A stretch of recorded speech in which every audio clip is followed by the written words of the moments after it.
네, 이재명 민주당 대표에 대해서 이른바 공판이 이제 시작이 됐습니다. 준비 기일이 오늘이었습니다. 이재명 대표에 대해서는 허위사실 공표 혐의가 있습니다. 크게 두 가지 정도가 좀 될 것 같습니다. 지금 이 돌아가신 김문기 씨에 대해서 알고 있었는지 여부, 그렇죠? 그 부분이 하나가 좀 있을 거예요. 모른다고 하셨어요, 그렇죠? 그런데 뭐 여러 가지 정황이나 사진이나 뭐 또 이렇게 보면은 분명히 잘 아는 사이였을 거다라는 이제 그런 판단을 좀 검찰이라든지 이제 고발인은 갖고 있고, 또 한 가지는 국토부가 성남시에 백현동 용도 변경을 해줄 때 두산건설 경원부지 그 부분에 대해서 건설교통부가 약간의 협박성 그런 발언을 자기에게 했다라고 했는데, 국토부는 이제 그런 거를 한 적이 없다라고 하면서 이제 이것도 또 허위 사실 공표 또는 이제 위증 뭐 이런 여러 가지 이제 그런 관련된 논란이 있었습니다. 자, 얘기 들어보겠습니다. 제가 관할하던 뭐 제 한때 부하 직원이었고 제가 관련된 업무, 제가 하던 업무에 어쨌든 관여된 분이니까 전혀 책임이 없다고 할 수 없겠죠. 제가 시장 재직 때는 몰랐고요. 예. 제가 도지사가 된 다음에 이제 그 기소가 됐지 않습니까? 그 재판 과정에서 제가 그 세부 내용을 전혀 모르니까 우리는 지침만 줬지만 그거를 파악하는데 주로 알려줬던 사람이 당시 이분이었어요. 도지사가 돼서 재판 받을 때 이 사람의 존재를 알게 됐고 전화도 꽤 많이 했고. 예, 이 얘기를 들어보면은 김문기 지금 이제 고인이 되셨지만 김문기 전 성남도시개발공사 개발본부장은 몰랐다는 거잖아요, 그렇죠? 네. 그렇지만 저 때가 이제 대통령 선거 때고, 예. 우리도 이제 이렇게 프로그램에 나옵니다만 프로그램 나오기 전에 개략적인 질문들 혹은 개략적인 프로그램의 구성들을 주지 않습니까? 예. 대통령 선거 후보자에 대해서는 더할 나위 없이 개략적인 질문들과 거기에 대한 프로그램 구성에 대해서 안내를 사전에 하게 되죠. 예를 들어 저 프로그램이 아니라 토론의 장이었고 상대 후보가 갑작스럽게 물어봐서 여기에 대해 너무 급작스러운 상황이니까 잠깐 기억이 뒤틀렸다 이렇게 말하게 된다면 피해갈 여지가 있을지도 모릅니다. 그게 뭐냐면 지난 2018년도 도지사 선거 때 허위사실 공표로 기소가 돼갖고 최종 대법까지 가서 기사회생이 살아났던 게 그런 내용이거든요. 근데 이게 방송에 한 번 나가서 얘기한 것이 아니라 꾸준하게 저런 입장들이 견지해오지 않았습니까? 근데 나중에 지나고 보니 유족들이 피토하는 심정으로 우리 아버지한테 어떻게 이럴 수 있냐. 시간이 지나고 보니까 과거에 같이 출장 갔던 내용부터 김문기 전 처장의 그 발언했던 내용들 이런 일들이 남아있다 보니까 이재명 당시 후보가 의도적으로 사건을 회피하기 위한 거짓말한 것 아니냐 이렇게 볼 수밖에 없어서 이제 뭐 기소가 돼 있고 재판을 차분히 지켜보면 될 일이라고 봅니다. 김문기 전 처장이 그 2015년도 1월 달에 호주 뉴질랜드 출장을 갔는데, 물론 당연히 당시에 이재명 시장도 갔죠. 네, 갔는데 딸에게 보낸 그런 영상이 있습니다. 거기에 나오는 내용 중에 하나는 오늘 시장님하고 본부장님하고 골프까지 쳤다. 오늘 너무 재밌었고 좋은 시간이었다. 이제 이런 표현이 좀 있습니다. 여기서 말하는 시장님은 이제 이재명 시장을 말하는 거죠. 여기 골프 치시는 분 계신지 모르겠네요. 아무도 안 계신가요? 우리 저기 장 소장님. 네. 성남도시개발공사의 직원이 뭐 당시에 얼마나 될지 모르겠습니다. 또 성남도시개발공사 외에 성남시에 근무하는 또 직원들도 꽤 있겠죠. 뭐 대략 다 합쳐서 4~5천 명이라고 쳐요. 한 5천 명이라고 쳐요. 그 5천 명 직원들을 시장이 다 기억할 수는 없죠. 다 친하게 지내지도 않을 뿐더러. 그런데 출장을 갖고 골프를 쳤어요. 결제 라인에서 보고도 받고. 그렇죠. 자, 이걸 모른다? 기억이 안 난다까지는 이해가 되는데 모른다?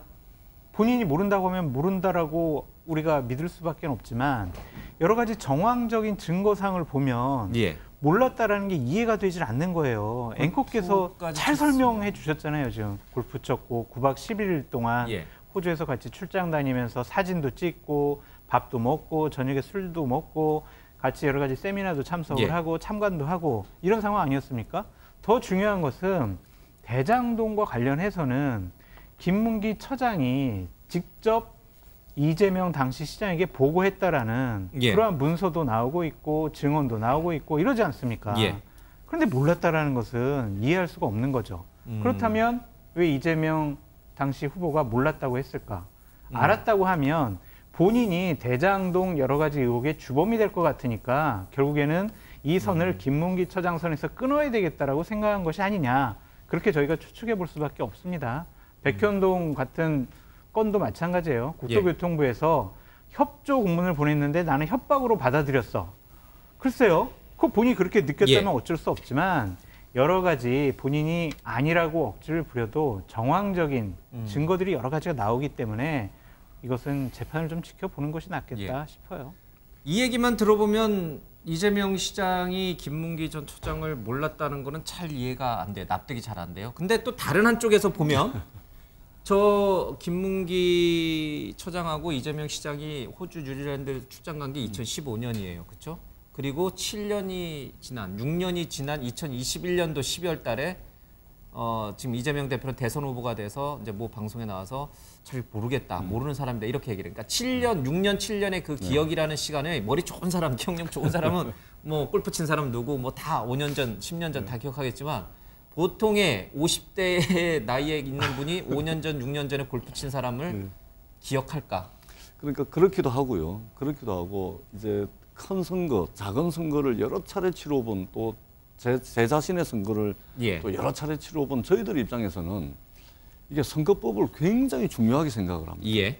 일단은 선거법 위반이 돼버리면 당선이 되더라도 그 직이 날아가는 것은 물론이고 앞으로도 출마를 못합니다. 경우에 따라서 10년까지 출마를 못하기 때문에 사실상 선거법 위반 잘못했다가는 정치 생명이 끝나는 겁니다. 그렇기 때문에 우리가 어떤 하나의 정치적 행위를 하거나 정치적 발언을 할 때는 항상 선거관리위원회에 문의를 하고 또 그것도 못 믿어서 선거관리위원회에 그 답변을 서면으로 받아놓고 그러고 난 뒤에 정치적 행위를 하거든요. 그만큼 정치하는 사람에게 있어서 선거법은 굉장히 중요한 겁니다. 더더구나 이재명 대표도 마찬가지로 했겠죠. 정치를 하는 사람이기 때문에. 그렇기 때문에 이 허위 사실과 관련돼서는 저희들이 너무나 잘 압니다. 판검사나 변호사가 아니라도 선거법상 허위 사실 유포가 어떤 경우에 해당이 되고 어떤 경우에 해당되지 않는 것은 누구보다도 더 잘 알거든요. 이 허위 사실 유포는 명백한 허위 사실에 대한 인식이 있어야 됩니다. 뿐만 아니고 선거법 같은 경우는 특히 이 허위 사실은 뭐냐면 기억에 대한 재판으로 지금 가고 있는데 또는 국토부에서는 말하자면 이게 협박이 아니었다라고 이야기를 하는데 받아들이는 사람 입장에서는 협박으로 받아들일 수가 있는 것이거든요. 그러니까 이것은 주관적 판단의 영역 또는 기억에 관한 부분이기 때문에 이것을 선거법상 허위사실 유포 혐의로 재판을 한다. 이것은 숱하게 많은 선거를 치러본 저희들 입장에서는 굉장히 과도한 기소다, 무리한 기소다라고밖에 볼 수가 없는 것입니다. 이재명 대표는 오늘 이해찬 전 대표 출판회에 가서 이제 어제 축사를 좀 했습니다. 그 축사 내용 좀 들어보고요. 지금 이제 이렇게 이재명 대표를 옹호했던 전재수 의원이 뭐 한마디 했는데 그게 지금 같은 당 내에서 조금 공격을 받는다고 해야 되나요? 자, 이재명 대표 얘기 들어보고요. 전재수 의원을 비판하시는 분의 얘기도 마저 들어보겠습니다. 절대 독점은 절대 망한다 이런 말씀 해주셨는데 절대 권력은 절대 망한다 이 말씀으로 제가 좀 바꿔서도 될지 모르겠습니다.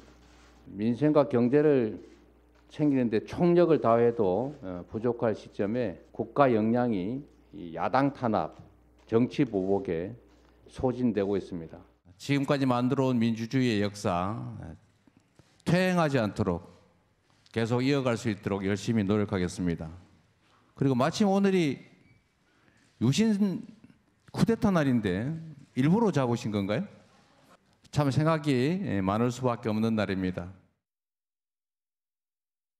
총구를 외부를 향해야지 혹시라도 이 총알 한두 개가 내부를 향하게 되면 이건 굉장히 치명적인 게 되는 것이거든요. 그걸 저는 소위 말해서 갈치 정치라고 이야기를 합니다. 갈치요? 예, 갈치는 갈치를 먹고 크거든요. 그래서 이런 갈치 정치는 지금 이 시국에서 굉장히 심각한 해당 행위에 해당된다. 전재수 의원의 발언. 이재명 대표 혼자 정신 차리고 주식 거래했다고 하면 이거는 실망스러운 측면이 있다. 이것도 혹시 그럼 저는 결코 전재수 의원이 갈치 정치인의 부류라고 보지는 않습니다.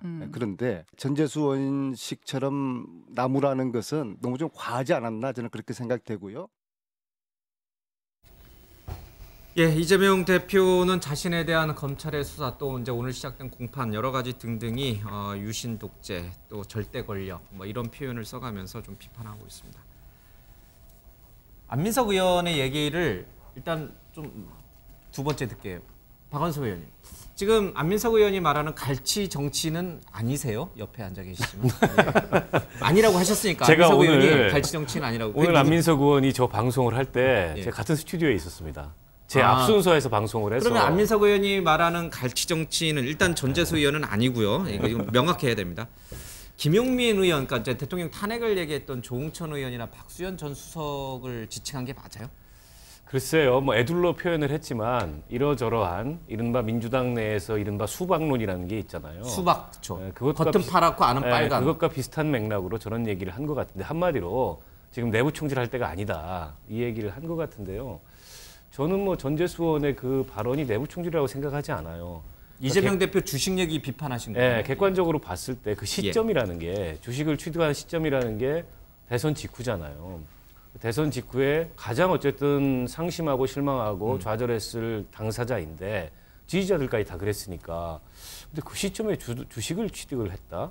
그리고 이재명 그 대표가 말씀을 하셨듯이 본인이 슈퍼겜이다. 그러니까 주식 투자에 일가견이 있다. 예. 그냥 뭐 뭣도 모르고 산 게 아니고 이제 그럴 정도로 그 방면에 정보도 많고 지식도 있는데 그 시점에 다들 넋이 나가 있는데 그 시점에 그 주식을 취득했다니까 좀 이상하잖아요. 좀 의아하다. 그러면서 약간 실망스럽다 이렇게 표현한 건데 그 정도로 내부 총질이라고 하면 어떤 비판을 할 수가 있겠어요, 당내에서. 예. 이번에 갈치는 갈치를 먹고 자란다는 사실은 전 오늘 처음 알았습니다. 갈치 정치가 도대체 뭐지 이렇게 해봤더니 갈치는 다른 갈치를 잡아먹는다고 합니다. 그래서 전재수 의원은 갈치 정치는 아니지만 예, 아까 이제 말씀드린 그런 갈치 정치인이라고 불렸던 분들은 자신의 당에 있는 사람들을 잡아먹으면서 자신들이 크고 있다 이렇게 이제 얘기하는 것 같습니다. 여기 조금 상대 진영에서 나오고 계신 두 분에게도 물어보겠습니다. 뭐 이게 같이 출연한다고 해서 옹호할 필요 없어요. 이렇게 뭐 솔직하게 해주십시오. 장 소장님, 여기 갈치 정치인이십니까? 아니신 것 같은데요. 너무 대놓고 아니 근데 제가 저희 보수 우파 쪽 입장을 대변하는 패널들이 전재수 의원님을 또 편들어주거나 잘못된 분 아니에요라고 하면은 아마 더 좌표 찍어가지고 더 혼낼 거예요. 보수파 쪽에서 예. 와 좋아하고 옹호한다 이런 식으로. 근데 저는 전반적으로 국민의힘도 그렇고 민주당도 그렇고 자신들의 내부 정화 기능이 없으면은요 당은 그냥 일방적으로 갈 수밖에 없어요. 그러면은 이게 합리적이고 상식적인 선택을 하기가 어렵습니다. 그래서 저는 자꾸 저런 내부적인 비판이라든지 조언이라든지 다른 얘기하는 것, 다른 것이 틀린 것이 아니다라고 우리 수십 번 얘기를 하잖아요. 예. 그럼 좀 너그럽고 여유 있는 마음을 좀 가져줬으면 좋겠다. 그냥 그 말씀 드리고 싶어요. 뼈 아픈 얘기지만 장 소장님도 내부 비판 많이 하시잖아요. 저는 외부 비판이에요. 저는 이제 당원이 아니기 때문에. 아, 당원이 아니기 때문에. 네, 저는 그냥 외부 보수파 진영에서 보수 쪽을 좀 뭐라고 하는 입장인데. 좀 더 합리적이고 좀 더. 제가 생각하기엔 그러는데 이제 김병민 위원장처럼 내부에 계신 분들은 되게 섭섭하고 야 장성철 저 뭐 하는 애냐 그렇게 변질했다. 생각할 수 이렇게 내부 총질한다. 그렇게 생각할 수 있겠지만 두 분이 동병상련이었군요. 제가 생각하기에 좀 합리적으로 좀 더 갔으면 좋겠다. 예. 정당이 좀 옳은 방향으로 국민 눈높이에 맞는 결정을 하고 판단을 했으면 좋겠다라는 차원에서 하는 비판이다. 그렇게 인정해 주시면 좋을 것 같아요. 장성민 소장님은 장성철입니다. 장성철 죄송합니다. 장성철 소장님은 국민의힘 당원이 아닙니다. 네, 그렇죠. 알겠습니다. 제가 전재수 의원께 너무 시간을 드리면은 또 안민석 의원이 또 저한테 뭐 편들어주냐 이렇게 또 항의하실 것 같아서 그래도 할 말은 좀 하실 수 있는 기회는 드릴게요. 네. 뭐 여기 출연하는 또 특권이기도 하니까. 예. 아니 뭐 저를 비판하시는 저에게 이제 문자 메시지 엄청 지금 보내주시고 누가요? 계시거든요. 개딸들이라 불린 분들이요? 뭐 특정할 수는 없지만 익명으로? 엄청나게 많은 문자 몇 개나 왔습니까 문자가? 지금 아마 다 살려보지는 못했는데 한 수천 개는 온 것 같습니다. 그 발언이 알려지자마자 한 수천 개? 뭐라고 옵니까? 이렇게 뭐 표현 욕 같은 건 하지 마시고 표현이 뭐또 욕도 많이 있습니다. 너가 민주당이냐 탈당해라 뭐 이런 것도 있고. 그 정도는 이제 양호한 거죠. 그럼 뭐예요? 뭐 더 막 이렇게 XX가 들어가는 정도로? 그 욕도 많고 또 애정이 담긴 뭐 비판도 있고 또 전화도 많이 걸려오고 뭐 그렇게 하고 있습니다. 근데 이제 저를 비판하시는 분들의 책임으로 저는 돌리지 않습니다. 그분들 뭐라 하진 않는다. 예, 그럼요. 예, 저는 충분한 뭐 정치적 의사 표현이다. 예. 예, 저는 그렇게 생각을 하고 있고요. 다만 이제 제가 그렇게 말씀을 드렸던 것은 뭐냐면 그때 당시 우리가 대통령 선거라는 큰 선거에서 예. 졌습니다. 대선 패배라는 공동의 어떤 경험을 이제 했고, 그리고 그 선거에서 지면서 어떤 허탈함 또는 아쉬움 또는 애틋함 예. 또는 이제 슬픔 이런 공동의 감정을 공유하고 있을 때 그런 공동의 아픔이라는 공동의 경험을 통해서 그런 공동의 감정을 공유하고 있을 때 우리가 믿고 지지하고 그야말로 열과 성을 다해가지고 헌신하고 도왔던 우리의 후보가 예. 그는 이제 공유하고 있는 감정과 우리가 공유하고 있는 감정과는 조금 다른 조금 좀 실망스러운 제가 이제 격하게 실망했다 이것도 아니고 좀 실망스럽다. 조금밖에 예. 실망했다. 아, 예. 예, 이렇게 이제 표현을 한 것입니다. 그렇기 때문에 저의 의도가 제가 드린 말씀이 또 과도하게 오해돼 가지고 확산되고 이것이 당의 분란으로 비춰지지 않기를 바라고요. 예. 저도 그래도 이 험지라는 부산에서 10년 동안 꽃갱이 들고 밭을 가는 심정으로 예. 정성을 들여서 3번 떨어져 가지고 4번째 만에 당선된 사람 아닙니까? 예. 그리고 전재수 하면 그래도 날리는 정치인으로는 기억이 되지 않을 텐데 그렇게 의도하지 않은 쪽으로 오해가 확산되지 않기를 바랄 뿐입니다. 예, 뭐 제가 두둔할 필요는 없지만 이 방송을 처음부터 보신 분들은 이재명 대표 공판기일 뭐 구속 얘기 나오고 뭐 등등 할 때 전재수 의원께서 열심히 방어해 주시던 거를 그렇습니다. 기억하셔야 될 겁니다. 그렇습니다. 예.